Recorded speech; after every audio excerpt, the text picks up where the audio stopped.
It is totally absurd and embarrassing that the United States of America, the richest country on earth, is the only major country not to guarantee health care to all people as a human right.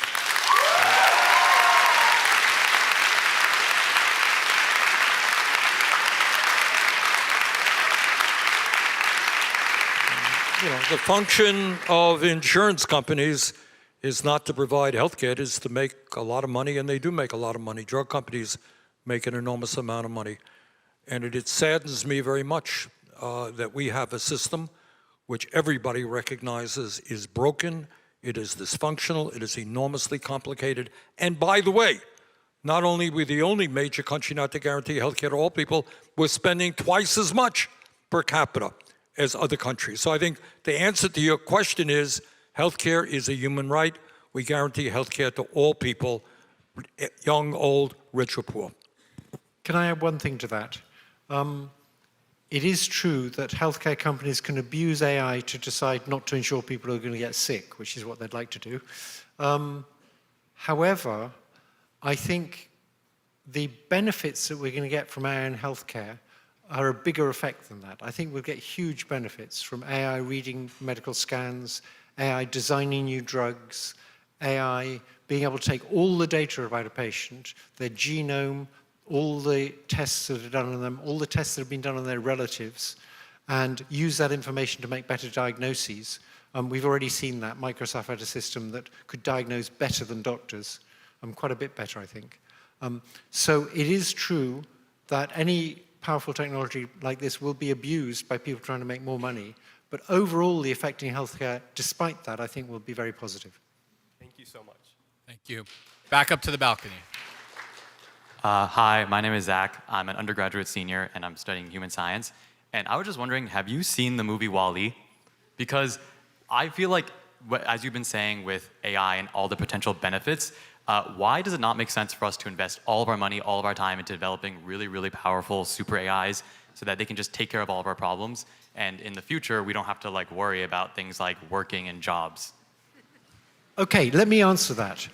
If we had a political system that was run for the benefit of the people, that's exactly what we should do. We should have very powerful AI that does everything for us. We should be very careful to design it so it cares more about us than it does about itself. I've been pushing this idea of maternal instincts.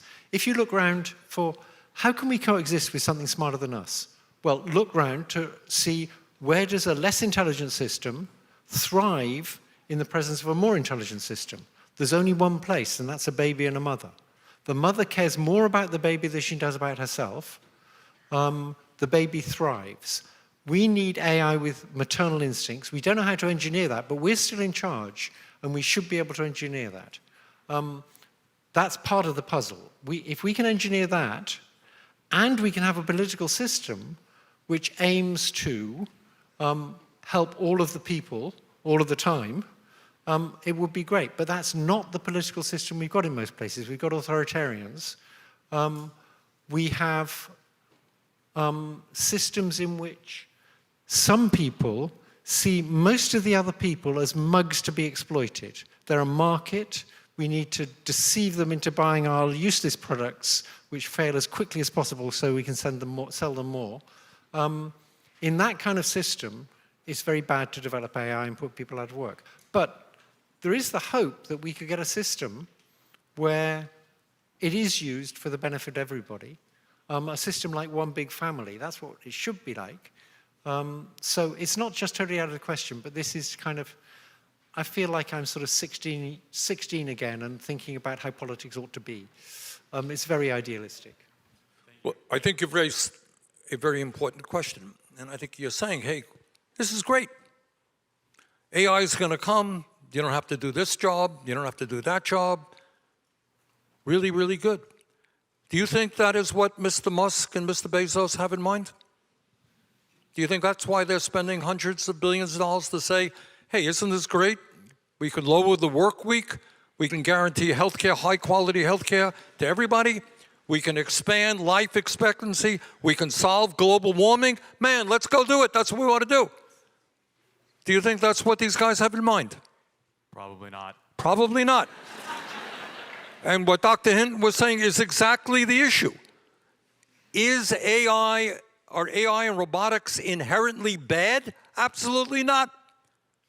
If they are used, for example, you are already seeing some of the large unions, like the UAW, negotiating with the car companies and saying, you know what? Our productivity is going up. We want a 32-hour work week. Needless to say, the companies were not sympathetic. But if we can lower the work week, if we could do away with dangerous jobs, improve health care for all, it's a positive. But again, I get back to the point that I started. Understand, the people who are pushing this transformative revolution are the richest people in the world. They are not staying up nights worrying about working people. In my view, they want even more wealth and they want even more power. So the struggle is not whether AI is good or bad, it's who controls it and who benefits from it. That is really the fundamental issue in my view. All right, thank you. Back down here to the floor. Hi, my name's Nick. I'm a sophomore studying government from Florida. This is a question for Senator Sanders. Thank you for being here. Obviously, we've heard a lot of talk about the AI bubble, and with that, the impending burst that's probably going to eventually happen with the AI bubble. And indeed, you've heard people like Sam Altman, the CEO of OpenAI, say he expects the government to bail out AI industries. You know, this is kind of a two-part question, but firstly, you know, should a bubble burst occur, how do you see Congress responding to that? And secondly, are there similarities to the AI bubble that you're seeing with past bubbles, like the dot-com bubble? Does it worry you that this bubble burst will be worse than those previous ones? Sure, it does worry me. You know, getting back to a point that, you know, Dr. Hinton raised is, in my view, I don't want to put words in his mouth, you have a fairly corrupt political system. So when Wall Street went under, they knew what they were doing. They knew that they were investing in fraudulent mortgages, etc. They went under, they caused a massive recession, and they went to the government and said, yeah, we made huge amounts of money, we were crooks, we were dishonest, bail us out. Because if you don't bail us out, we're too big to fail. We'll take down the whole economy with us. If that was true then, I suspect it is a lot truer right now. But the gumption of people who are multi-billionaires, who are making money hand over fist, says, oh, by the way, if we fail, you, who are one of the 60% of American people living paycheck to paycheck, we would appreciate your bailing us out. All right? So that gets to another issue. The broader issue is how we create a government that represents ordinary people, not just dependent on the campaign contributions of billionaires. And that is the broader political issue. How do we create with a small d, a democratic society where government works to protect the interests of all people, where AI and robotics are a positive, not a negative, for working people? That's the issue that we've got to address. Thank you. All right, thanks. Back up to the balcony. Hi, I'm Anna. I'm a senior in the School of Foreign Service. I'm studying science, technology, and international affairs. Really quickly, I want to thank Dr. Hinton for your decades of tireless work, even through all the AI winters and everything. But now for the question. You alluded earlier to the debate between the, connectionists and the symbolists, and kind of famously in the beginning, Microsoft dismissed the connectionists and some of your work. So I was wondering if you think right now in the scientific field, do you think there's a similar type of neglect or dismissal of any school of thought for not policymakers, but anyone in the field? Thank you very much. Okay, I'm not the guy to ask because the approach I pushed is currently winning. The people it's quite possible there'll be a very different approach. And the people to ask are young people who think what I'm doing is wrong, but I'm going to stick with what's working. Okay. Sorry, that's not a very good answer, but there may well be radically different approaches out there, but it's not old men who are going to push them. All right, thanks. Back down here. Hi, my name is Charlotte. I'm a junior in the college studying government and psychology, and I'm from Connecticut. And one concern about AI that we haven't yet discussed today is its ability to spread misinformation. specifically like via voice replication, accurate videos, etc. And this information will absolutely worsen our already very deep and disturbing political divides. So I was wondering what you would propose as policy to address this issue, or what you foresee being put on the docket to deal with. Okay, I have something to say about that. Many people suggest we should get AI to recognize things like fake videos. That's never going to work. The first AI systems that generated really good images were called generative adversarial networks. And the problem is, if you have an AI that can recognize that a video is fake, then a generative AI can look inside that other AI and figure out how to generate things that it will think are real. And so you get this sort of arms race between a discriminative AI that says whether they're fake or not, and a generative AI that's getting better and better at fooling the discriminative AI. And that's how you got very good images with generative adversarial networks. So there's no future, I believe, no long-term future, in getting AI to recognize fakes produced by AI, because you can always make better fakes then.